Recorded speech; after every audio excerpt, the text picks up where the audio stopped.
তা হয় পাপৰি চাওক নিশ্চিতভাৱে ক'ব লাগিব যে 2022 চনৰ 22 নৱেম্বৰত যি অসম পশ্চিম কাৰ্বি আংলঙৰ অসম মেঘালয় সীমান্তৱৰ্তী যি মুক্ৰত যি ভয়াৱহ ঘটনা সংঘটিত হৈছিল য'ত অসমৰ বনৰক্ষী বা বন বিভাগৰ বন্দুকৰ গুলীত আচলতে 5টাকে মেঘালয়ৰ বনদস্যু নিহত হোৱাৰ লগতে অসমৰ বন বিভাগৰ এগৰাকী গৃহৰক্ষী জোৱান বিদ্যা সিং লেখথে শ্বহীদ হৈছিল আৰু এই ঘটনাই সমগ্ৰ অসম জুৰি চাঞ্চল্যৰ সৃষ্টি কৰিছিল যিটো ঘটনাৰ বৰ্তমানেও কিন্তু CBI তদন্ত চলাই আছে আৰু ঠিক তদ্ৰুপ এক ঘটনাই আচলতে যোৱা বুধবাৰে নিশা পশ্চিম কাৰ্বি আংলঙৰ অসম মেঘালয় সীমান্তৰ আন এটা অঞ্চল হাবাং অঞ্চল য'ত হাবাঙৰ পৰা আচলতে কিছু নিলগৰ যি খিলিউমাং এই খিলিউমাং অঞ্চলৰ সীমান্তৱৰ্তী এই খিলিউমাং অঞ্চলটোত বিগত বহুদিনৰ পৰা আচলতে অকল খিলিউমাং বুলিয়ে নহয় পাপৰি ক'ব লাগিব যে সীমান্তৱৰ্তী যিসমূহ অঞ্চল আছে মুক্ৰকে ধৰি পেলাই আপোনাৰ লাংহেম্পি খান্দুলি হাবাং বা বিভিন্ন ধৰণৰ চাবুদা আদি বিভিন্ন অঞ্চলত কিন্তু বিগত বহুদিনৰ পৰা বনদস্যুৱে মেঘালয় বনদস্যু আচলতে তাত তাণ্ডৱ চলাই আছে অসমৰ সীমান্তৱৰ্তী অঞ্চলসমূহত তেওঁলোকে এক প্ৰকাৰ বনধ্বংস চলাই আহিছে আৰু যথেষ্ট সংখ্যক তেওঁলোকে গছ গছনি কাটি আচলতে অসমৰ ভূমি তেওঁলোকে তহিলং কৰিছে আৰু যোৱা বুধবাৰে আচলতে যি হাবাঙৰ যি উমজাকিনি বন বিভাগৰ একাংশ লোকে বন বিষয়াসকলে তেওঁলোকে এটা তথ্য লাভ কৰিছিল যে বনাঞ্চল বিষয়টোৰ কাৰ্যালয়টোৰ অন্তৰ্গত যি হাবাঙৰ খিলিউমাঙত নিশা এদল মেঘালয়ৰ পৰা প্ৰৱেশ কৰা বনদস্যু আচলতে তাত তেওঁলোকে গছ কাটি মেঘালয়ৰ যি উমকেং ৰিভাৰ এই উমকেং নদীয়েদি তেওঁলোকে আচলতে কাঠসমূহ কুন্দাসমূহ ৰছীৰে টানি পাৰ কৰে বা কেতিয়াবা তেওঁলোকে বাহনেৰো মেঘালয়ত হস্তান্তৰ কৰে আৰু এই তথ্য লাভ কৰাৰ পিছতেই যেতিয়া উমজাকিনি বন বিভাগৰ এটা দলে ঘটনাস্থলীৰ হাবাঙৰ খিলিউমাঙত তেওঁলোকে অভিযান চলাবলৈ গৈছিল আৰু এই অভিযান কালত তেওঁলোকে মেঘালয়ৰ পঞ্জীয়নভুক্ত এখন এখন বলেৰো পিকআপ বাহনৰ লগতে আন এখন নতুনকৈ ক্ৰয় কৰা এখন বলেৰো বাহনত দুইখন বাহনতে তেওঁলোকে কাঠ বুজাই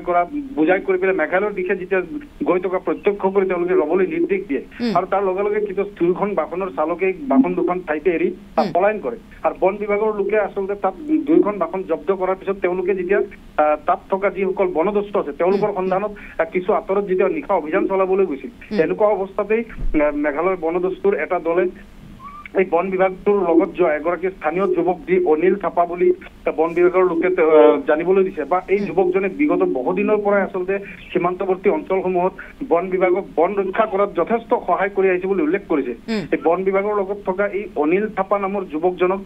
মেঘালয়ৰ বনদস্যুৰ দলটোৱে চোকা তাৰে ঘটিয়াই আহত কৰে কিন্তু কোনোমতে বন বিভাগৰ যিসকল লোক আছিল তেওঁলোকক দুটা ভাগত বিভক্ত আছিল আৰু তাৰে অনিল থাপাৰ লগত থকা বন বিষয়াগৰাকী কোনোমতে তেওঁৰ প্ৰাণ ৰক্ষা কৰে আৰু এই ঘটনাৰ পিছতেই কিন্তু সমগ্ৰ যি সীমান্তৱৰ্তী অঞ্চল আছে হাবাঙে হওক চাবুদাই হওক সমগ্ৰ অঞ্চলটোত উমৰুখুটি হওক এক প্ৰকাৰ চাঞ্চল্যৰ সৃষ্টি হৈছে পাপৰি ঠিক আছে এতিয়া পৰিস্থিতি নিয়ন্ত্ৰণ কৰিব পাৰিছে আচল পাপৰি পৰিস্থিতিটো বৰ্তমান নিয়ন্ত্ৰণাধীন বুলি ক'ব লাগিব কিন্তু এইখিনিতে এটা কথা উল্লেখ কৰিব লাগিব পাপৰি যে এয়াই প্ৰথম নহয় আচলতে বিগত বহু বছৰৰ পৰাই পশ্চিম কাৰ্বি আংলঙৰ অসম মেঘালয় সীমান্তৱৰ্তী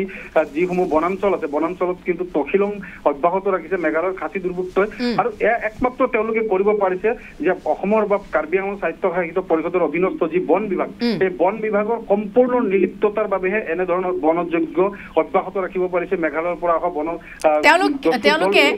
তেওঁলোকে কিয় নিৰ্লিপ্ত হৈ থাকে তেওঁলোকে কিবা কমিছনৰ অংক কৰিছে তেওঁলোকৰ হৈতে নেওন কিবা আচ্ছা পাপৰি যেতিয়া এইখিনিতে ক'ব লাগিব যেতিয়া মুখ্য কাণ্ড সংঘটিত হৈছিল বন বিভাগৰ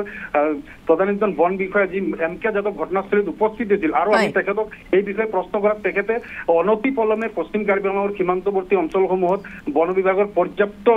লোক নিয়োগ কৰা হ'ব বনৰক্ষীৰ দল নিয়োগ কৰা হ'ব বুলি ঘোষণা কৰিছিল কিন্তু কাৰ্যত সকলো ফুটুকাৰ ফেন কেইদিনমান যোৱাৰ পিছতে আচলতে পূৰ্বৰ দৰে একে অৱস্থা এতিয়াও সীমান্তৱৰ্তী অঞ্চলসমূহত বন বিভাগৰ যিসমূহ কাৰ্যালয় আছে তাৰ অৱস্থা তথৈবচ কোনো ধৰণৰ এগৰাকী দুগৰাকী বন কৰ্মীৰ বাহিৰে তাত কোনো ধৰণৰ বন বিভাগৰ লোকে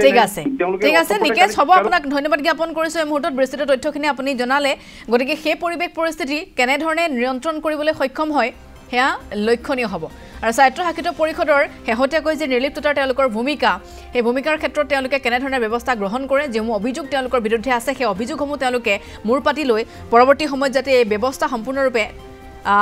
ইয়াৰ পৰা শেষ কৰিব পাৰি উফৰাই পেলাব পাৰি তাৰ বাবে কি পদক্ষেপ লয় সেয়াও লক্ষণীয়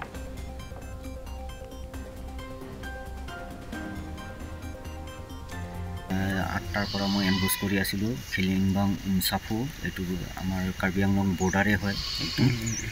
তাত মই হোমগাৰ্ড মোৰ পাৰ্চন হোমগাৰ্ড তাৰপিছত মোৰ ষ্টাফ কলিগ ষ্টাফক লৈ মই গৈ এম্বুছ কৰি থাকোঁতে কৰি আছিলোঁ তাৰপিছত ঠিক 11:30মান বজাত সিহঁতি লুট কৰি সিহঁতি যাব লওঁতে আমি লাখুটি আৰু হাতত লাখুটি আছিলে লাখুটি দি পিনে প্ৰথমত ছিগনেল দিছোঁ মানা নাই ছিগনেল ব্ৰেক কৰাৰ পিছত আমি চাৰ্জ কৰিছোঁ লাখুটি দি গ্লাছ ভাঙিছোঁ তেতিয়া সিহঁতি ৰখি গৈছে ৰখি যাওঁতে পিছফালৰ গাড়ীটো নতুন ব্ৰেণ্ড নিউ AF লিখা আছে সেইটো ড্ৰাইভাৰ চাবি লৈ পলাই গ'ল আৰু এইটো গাড়ী চাবি ল'ব পৰা নাই সিহঁতি পলাই গুচি গ'ল তাৰপিছত আমি গম পাইছোঁ এটা মোবাইল ৰিকভাৰ হৈছে তাৰ পৰা আমি গম পাইছোঁ যে এইটো খিলিংবাঙৰ গাঁওবুঢ়া পিল বুলি তেখেতৰ পুৰা ভাল নাম নাজানো মই পিল বুলি গম পাইছোঁ পিলে এইটো গাড়ী দুটা মেঘালয়ৰ পৰা মাতি আনিছে বোলে আমি মুঠতে দুটা গাড়ীত পাইছোঁ